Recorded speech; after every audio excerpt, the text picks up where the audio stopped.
Welcome, Psych 100 General Psychology students. We're in Unit 4 of our General Psychology class. This is Module 2 on Attitudes. Directions for those watching the online video of this lecture. While you're watching this lecture, you should have in front of you the document that contains my blanked out lecture notes. To download this document, log into Canvas, go to Psych 100, go to the Module section, select the module that's headed Psych 100, Unit 4, Module 2, Attitudes. Locate and open the document titled Psych 100, Unit 4, Module 2, Lecture on Attitudes. I've saved it as a Word doc as well as a PDF doc. Although it contains most of the lecture notes you'll need for this module, I've blanked out some important terms here and there.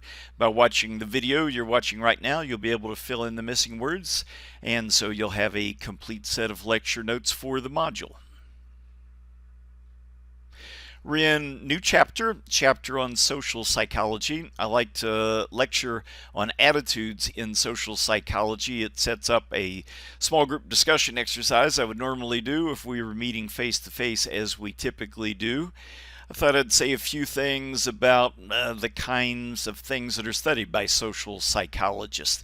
Outline that I'll follow is I'll give you a definition for social psych, talk about a few of the topics we normally study, and then we'll do a deep dive into attitudes and persuasion. First up, definition for social psychology. Scientific study of the way in which the thoughts, feelings, and behaviors of one individual are influenced by the real or imagined social environment.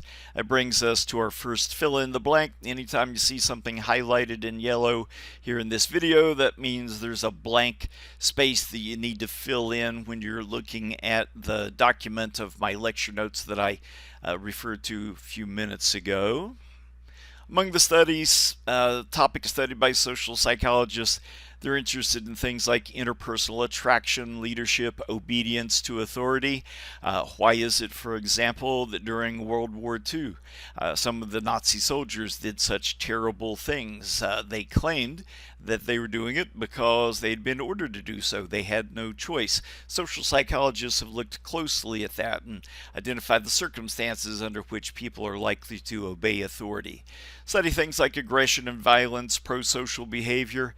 A couple of times each semester, Blue Cross comes to campus and does a blood drive. Some people choose to donate blood during those drives. Some people choose not to. What are the environmental factors that maybe influence those decisions? And the topic that I'm going to be lecturing on today, attitudes and behavior. What are the attitudes that are influenced by our social environment? Is it true that our attitudes might have an effect on what behaviors we choose to engage in? Those are the kinds of things that social psychologists study. Here's the outline of my upcoming lecture. I'm going to begin general by giving a definition for attitudes, then give you a definition for persuasion. Most of this lecture actually focuses on persuasion, a subtopic under attitudes. I'll talk about the kind of factors that influence whether persuasion will be effective, what are the characteristics that make for an effective communicator, and I'll also talk about the factors that determine whether persuasion will be effective by focusing on the message itself. How can we pitch our message so that it'll be the most persuasive? Let's begin broad. Definition for attitude. An attitude is a favorable or unfavorable evaluative reaction toward something or someone as exhibited in one's beliefs, feelings, or intended behavior. Notice we have a fill in the blank here. I believe you have an item on your study guide that asks something to the effect, what are the three components of an attitude? And we're looking at it here, the three components of an attitude. The belief component, what do you believe are the facts concerning this issue? Feeling component, what emotions emerge when you think about this subject? And finally, what is your intended behavior? Is this attitude going to affect what you choose to do? And if so, what is the behavior that you're going to display because of this attitude that you hold? Now, attitude is the major topic. Most today I'm going to focus on a subtopic, persuasion. Definition for persuasion.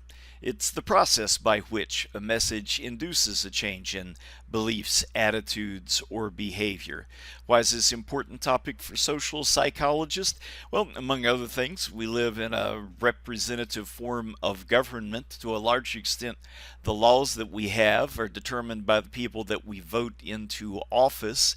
The real mechanism that we have for changing our political lives is by persuading other people to vote the way that we vote. That's among the things that makes persuasion a super important topic for social psychologists to learn about and to share what they've learned with the rest of us. This lecture is going to lead to a discussion exercise. And during a normal semester, we would do this as an in-class small group discussion exercise. As it is, you'll be left to work on this small group discussion exercise on your own, possibly participate with other people using the Canvas discussion tool that I'll open up later on. This discussion exercise is in your course pack. You don't necessarily need to turn to your course pack because I've reproduced the discussion exercise right here in the lecture notes. In the course pack, the discussion exercise is on page D17. It's headed Exercise Changing Attitudes. As we go through our upcoming lecture and you're taking lecture notes, keep this discussion exercise in the back of your mind because your 5-point essay question on the upcoming test is going to be very similar to this small group discussion exercise. Overview. Your task is to develop some kind of commercial or ad that'll change some specific set of attitudes in the public. Constraint is anything you develop must be based on at least 2 of the research findings that are presented in my lecture on attitudes in class. You can come up with a commercial or ad on any topic you want. I give you some ideas to get started. Some possibilities. Advertising campaign can be directed toward changing any kind of attitude you like. Some possibilities. Feel free to choose something different if you like. You might come up with an ad or a commercial to encourage people to floss their teeth, encourage them to buy some specific GM card, promote more positive attitudes towards safer sex, encourage sexual abstinence, discourage people from drinking and driving, and so it goes. Choose any topic you like, one of these topics, or something that's not one of these topics, something that occurs to you in working on this exercise. We come to some of the constraints. If you design an attitude for a magazine or a billboard, tell me what picture, if any, would appear. Tell me what the text, if any, would say. Most important, tell me what research finding from my lecture suggests that this should be an effective commercial or billboard. If you design a commercial for television, for radio, for the internet, tell me who or what, if anything, will appear in the commercial.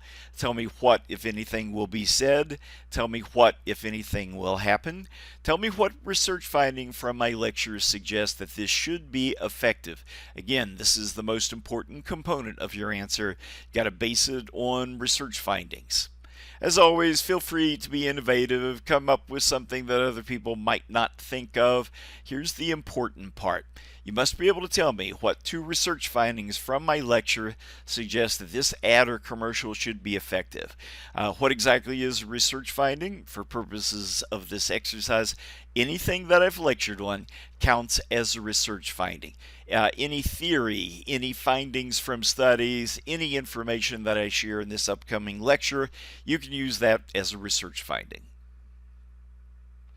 So in summary, for this exercise, you'll tell me what your commercial, billboard, ad, etc. says, and you'll clearly describe 2 research findings which suggest that your commercial should be effective. Now, since we're doing this all online, you don't actually have to do this discussion exercise. You should assume your essay question on the upcoming test will be very similar to this, and I welcome you to exchange your ideas with other students in the Canvas discussion tool, which I will make available later on. Okay, end of exercise handout, beginning of my lecture.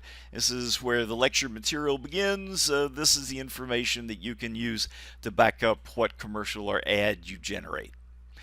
The topic is factors that influence whether persuasion will be effective. We'll see that most of my lecture divides this information into two basic factors. Factor one is going to be characteristics of the communicator. What kind of traits should the communicator have if he or she is going to be effective in getting people to change their mind, change their behavior? Just to be clear, the communicator is the one that's trying to persuade someone else.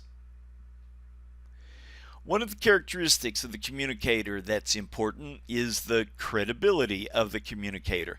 A lot of research shows that persuasion tends to be more effective if the audience believes that the communicator has expertise. Good example of this in infomercials. Very often you're watching an infomercial for a product like the Ab Blaster, something that helps you to exercise more effectively. Among other things in that infomercial, there'll probably be some college professor in the Department of Kinesthesiology at some research university talking about his research that shows, yes, you do burn up more calories if you do your setups using this Ab Blaster. With a lot of the points that I make, I will back them up by citing some research investigation that suggests that there's evidence to back up this claim. With these investigations, typically I'll give the name of the researchers and the date that the research was published. For purposes of testing, you don't need to memorize the name of the researchers. You don't need to memorize the date. Very often I'll throw the name and the date into my multiple choice question just to give you one additional cue to help you to remember. But you don't need to memorize these. You don't necessarily need to use these names and dates when you're answering my essay question. A lot of time when I'm giving the names of the researchers, you'll see this Latin term et al. That's Latin for and others. Common convention when you're reporting research results is to report the name of the first investigator. If there's a bunch of additional investigators, rather than listing them by names, very often the writer will just say et al. So, the researcher is Bachman. Study was published in 1988. Bachman and others found that scare tactics regarding the psychological and biological effects of long-term marijuana use tended to be more effective if the information came from a credible scientific source, but was not effective if it came from an unreliable source. In this investigation, the researchers were working with adolescents in middle school. They printed up a leaflet that talked about the negative long-term effects of long-term marijuana use, things like possible impairments to memory, your ability to retrieve information. The information in their brochure was printed out in two different versions. The versions of the brochure was identical except for who had published the brochure, who was responsible for the information. Half of the students were shown a version of the brochure where the people that produced the brochure were credible scientific authors. I think they cooked up the name of fictitious researchers at some research university, like University of Georgia. The other half of the kids in this investigation, the participants in the investigation, saw the same pamphlet, the same information, except in this case the brochure had been published by a religious organization.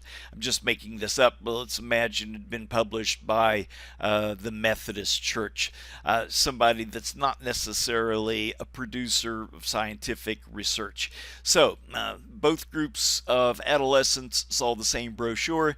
The only difference was who had created the brochure, credible scientific researchers versus less credible, unreliable sources. 2 weeks later, they gave questionnaire to the adolescents, asked them about their beliefs about marijuana use and their intention to use marijuana. They found that the brochure had the intended effect, more likely to have the intended effect among those adolescents that saw that it came from a credible scientific source. They were more persuaded, more likely to believe that marijuana had negative long-term effects if they had seen the version of the brochure that had been published by credible research investigators at a research university. This is the kind of research finding that suggests that credibility of the communicator matters. We're more likely to be persuaded if we believe the communicator is credible. We are still talking about attributes of the communicator that affect how persuaded the listener is. Another attribute of the communicator that seems to matter is the attractiveness of the communicator.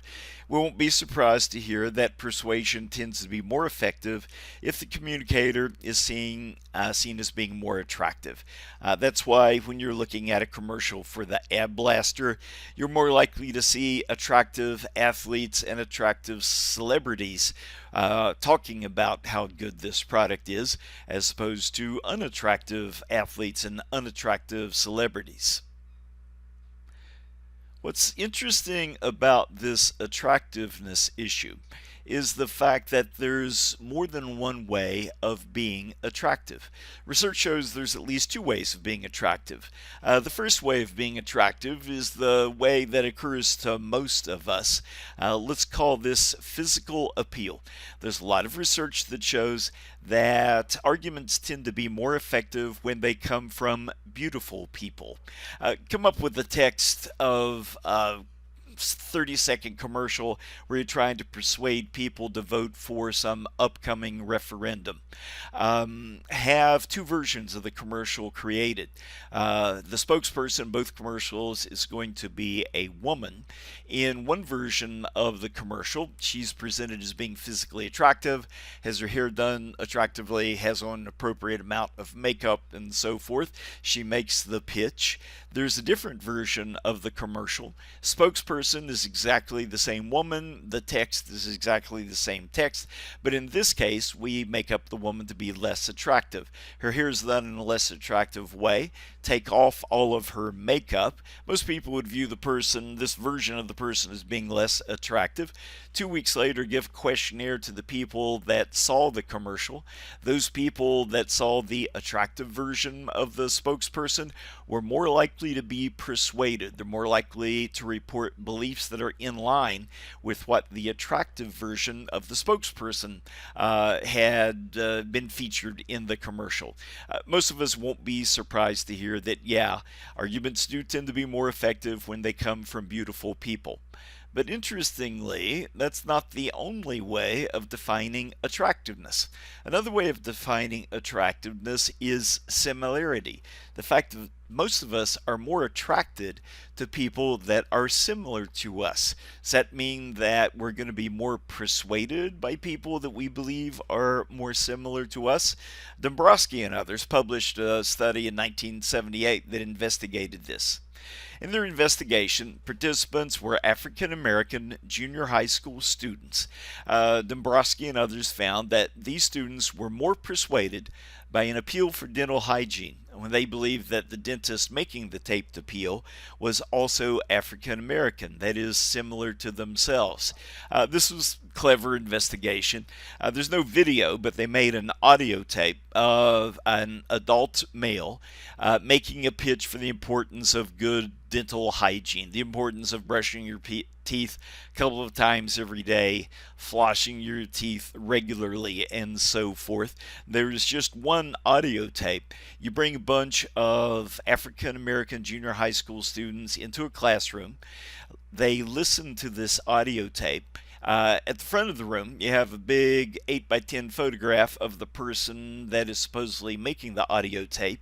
In one version of in one treatment condition, the photograph at the front of the room is a photograph of an African American man. Students are led to believe that this is the dentist that's making this audio tape that you're listening to right now. In a second condition, the students were still African American. They listened to exactly the same audio tape, but in this case, photograph at the front of the room was a photograph of a Caucasian man. Students were led to believe that this Caucasian man is the dentist making the audio tape. 2 weeks later, gave a questionnaire to the students, asked about their beliefs, various things about the importance of flossing and so forth. They found that the students were more persuaded if they had been in the condition where they were led to believe that the person making the audio tape was an African American. That is, in the condition they were led to believe that the person making the audio tape was similar to themselves. So, Physical attractiveness is not the only kind of attractiveness. We're also more attracted to people that are similar to ourselves. Generally find people that are similar to us to be more attractive. We're more persuaded by people that are similar to us. So far, my lecture is focused on characteristics of the communicator, person making the pitch. I said that there's two basic factors in influencing persuasion. The first of them was characteristics of the communicator. We now turn to the second important factor determining effectiveness of communication, and that is characteristic of the message itself.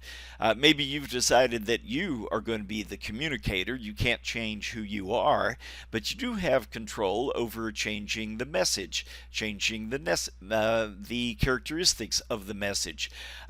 What are good ideas? What's the best way for you to pitch your idea so it'll be more persuasive? That's what we'll be talking about under Factor 2, characteristics of the message.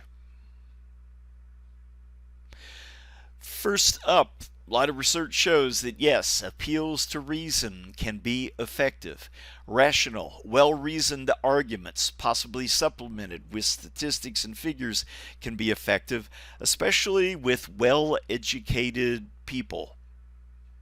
For example, you're reading a flyer you received in the mail where it's coming from a charity organization that has installations in other countries where they're helping people that are living in poverty.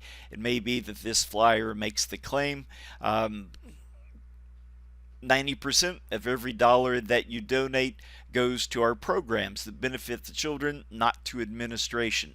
You'll probably be influenced by a statistic like that. The more educated you are, the more likely you are to be influenced by a statistic like that.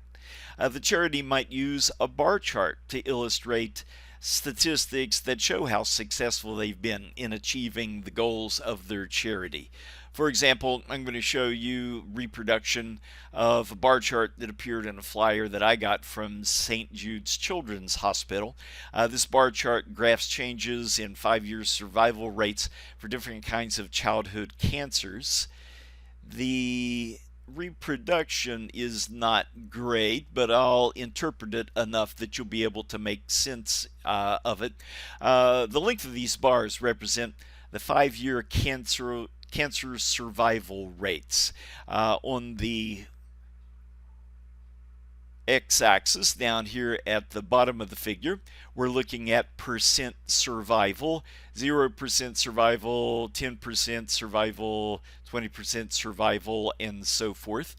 For each type of cancer, first type of cancer is acute lymphoblastic leukemia.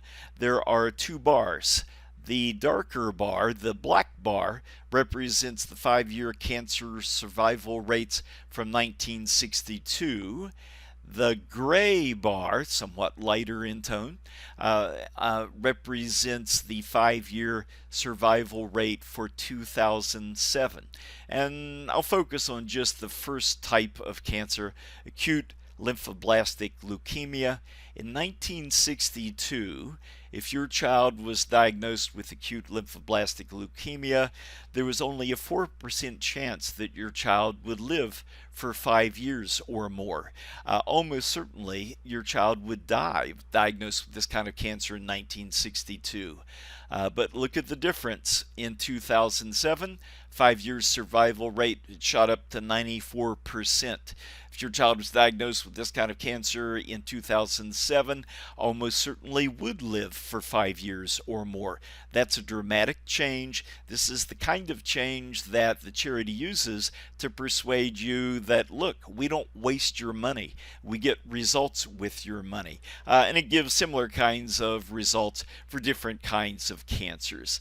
This is the kind of evidence that can be persuasive. You're presenting facts and statistics, and this kind of tactic in persuading people tends to be more effective with better educated readers of the ad. Now, appeals to reason are not the only kind of appeal that can work. Appeals to emotion can also be effective. For example, if you're a charity trying to persuade people to donate money so that we can help children living in poverty. They might show a photograph of a child living in poverty. I remember seeing an ad in print magazine from decades ago. A photograph of a child, looks like she was maybe 4 years old. She was thin, emaciated. Her clothes were raggedy. She looked like she had not eaten for days. The text of the ad said something like, you can donate $1.75 to help little Emma as she struggles with poverty. And the text went on to say, or you can turn the page. That's the kind of ad that goes straight to the gut. That is an appeal to emotion, and yep, that can be effective in persuading people. Advertisers can play on positive emotions. For example, 1980, Ronald Reagan was elected president. 1984, he went up for re-election. The theme of his 1984 re-election campaign was, "Are you better off now than you were 4 years ago?" Most people would have had to say yes in 1984. When Reagan was running for election in 79, 80, the country was in bad shape in terms of the economy, in terms of a lot of other ways. The country was better off in a lot of ways in 1984. So this was a winning campaign to play on positive emotions, get people to recognize the fact that they were doing better now than they were 4 years ago before Reagan was president. But presidential elections don't always play on positive emotions, sometimes play on negative emotions. An example of this is the famous Daisy ad commercial for Lyndon Baines Johnson during his 1964 election for presidency. The essential message was, if you vote for Barry Goldwater, we're all going to die. Now, nobody said that in the commercial. That was not the voice overdub. Here's a screen capture that I took from this commercial, the so-called Daisy ad. Featured, it's a very short commercial, it's like 60 seconds long, something like that. Shows a little girl that's pulling the petals off of a daisy, and then the camera goes in tight on her and even goes tight on her face, tight on her eye, goes tight on the pupil of her eye. And when the screen is all black, there's a flash, and then nuclear mushroom cloud goes up, and the voice overdub says something like, on November 2nd, you should go to vote for Lyndon Johnson. It's too important to stay home. The message being, and didn't even have to mention Barry Goldwater's name in the ad. Barry Goldwater was a hawk. There's a lot of people that believe that if he was elected president, he would get us in a nuclear war. This campaign was playing on negative emotions, fear of death, as a motivator to get people to go out and vote for LBJ. That's playing on negative emotions. And that brings up our next topic. Another winning campaign for getting people to do as you would like them to do is by arousing fear. We have another fill in the blank here. Yes, arousing fear can be effective if it's done in the right way.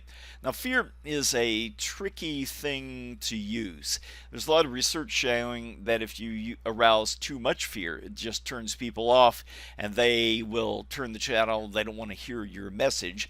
But if you arouse just the right amount of fear, it can be effective in persuading people. Good example of this is one of the commercials. It's part of a campaign to discourage smoking among adolescents. The so-called truth singing cowboy singing about tobacco with an electronic voice box. Oh, by the way, with respect to the previous commercial, I have the link in the document. If you want to see the actual footage of this Daisy ad, you can click this link and watch it. Same thing is true with my video of the singing cowboy. Here's a link that will let you see this brief video of a singing cowboy. Here's the thing. You want to dissuade adolescents from smoking. A lot of the commercials that various agencies come up with were ineffective. Show a picture of a lung from an autopsy of somebody died of smoking their whole lives. Adolescents don't want to see that. It scares them, it bums them out. You have to show something that kind of draws them in, but arouses just enough fear to dissuade them from smoking. And so we have this commercial of the singing cowboy. It's in a metropolitan area. A cowboy rides up to a campfire in this metropolitan area, sits down, takes off the scarf that he had around his neck, and holds up an electronic voice box to where his regular voice box would otherwise be. Apparently, he must have used tobacco much of his life, had his voice box's larynx removed, and now has to have an electronic, a mechanical larynx for people to understand what he's saying. And you can understand what people are saying when they use this electronic voice box, but it comes out kind of mechanical, kind of robot sounding, and it's kind of scary. And in this song, he's basically singing the praises of tobacco. It has lyrics like, "You don't always die from tobacco, sometimes they just take out your lung." Lyrics of that sort. It's kind of a macabre thing to see, got the attention of teenagers, and apparently there's research evidence that suggests that it was effective in getting their attention and persuading them that using tobacco products probably is a bad idea. And another piece of research showing that arousing just the right amount of fear can be an effective strategy for dissuading people from engaging in certain behaviors and encouraging them to engage in others. Banks and others published a study in 1995 showing that it's possible to arouse just the right amount of fear in order to encourage women to get mammograms. Mammograms is the imaging procedure that's used to determine whether a woman has a lump in her breast that might be cancerous. They did a study in which they compared the effectiveness of two different strategies to encourage women to get mammograms. If you were a woman in this study, you received a mailing in the mail that had either a positively framed message or a negatively framed message. If you were in the group that got the positively framed message, there was a flyer that communicated getting a mammogram can save your life through early detection. That was the core message in this positively framed flyer that you received. If you're a subject in this study, you might have been in the other condition that received a negatively framed message. The core idea in the negatively framed message was not getting a mammogram can cost you your life. Now you might think, well, what's the difference? They're both saying the same thing. This one says getting a mammogram can save your life. This one says not getting a mammogram can cost you your life. Notice the second message is one that arouses a little bit of fear. It reminds you that if you don't get a mammogram, you might die sooner than you would otherwise die. Was there any difference in the effectiveness of these two approaches in getting women to get out and get their mammograms? They did in fact find statistically significant, meaningful size difference between the two groups. Over the next 12 months, they followed up with the recipients of these flyers. The researchers found that only 50% of the women that had received the positively framed message went out and actually got a mammogram, but a significantly larger percentage, 67% of the women that got the negatively framed message, went out and got the mammogram. This is the kind of research finding that shows, yeah, arousing fear can be effective. It's tricky. You have to be careful to not arouse too much fear or the wrong kind of fear, but arousing just the right amount of fear can be effective in getting people to engage in the behavior that you want them to engage in. So in summary, to kind of put it all in a few bullet points, these are my core messages about persuasion. Attempts at persuasion tend to be more effective when the communicator is seen as being credible, when the communicator is more attractive, and we can define attractiveness in terms of their physical appeal, how handsome or beautiful they are. We can also define attractiveness in terms of how similar they are to the listener of the message. Persuasion tends to be more effective when you appeal to reason, especially with better educated listeners. And persuasion is more effective when you appeal to emotion. And among the emotions, fear can be one of the emotions that motivates people to change their behavior. Persuasion can be more effective if you arouse fear, but only if you do it the right way, if you arouse just the right kind of fear and the right amount of fear. Having taken in all of this information about persuasion, you should now take a look at my exercise on changing attitudes. It's in your course pack on D17, but you don't need to go to the course pack.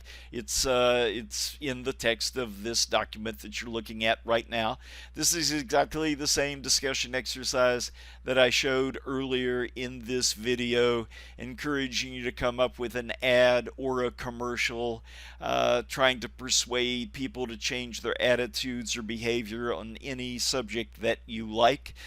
What's most important about the discussion exercise, and therefore what's most important about my essay question that's going to be very similar to this discussion exercise, you've got to be able to give me 2 research findings from my lecture that suggest that this ad or commercial should be effective. What's a research finding for purposes of the exercise and my essay question? Anything that I lectured on you can use as a research finding. Any theory, any findings from studies, any information that I shared. So in summary, in your essay question, tell me about your commercial, billboard, or ad, and clearly describe 2 research findings which suggest that the commercial or ad should be effective. A bit later, I'm going to open up a discussion exercise in Canvas. Going to this discussion exercise in Canvas is optional, but I thought you might want to go there and share your ideas of how you're thinking about answering the essay question with other students and get feedback on the goodness and badness of your ideas. This is the end of the lecture for the current module. Stay home, stay healthy, and remember, most things do work out okay.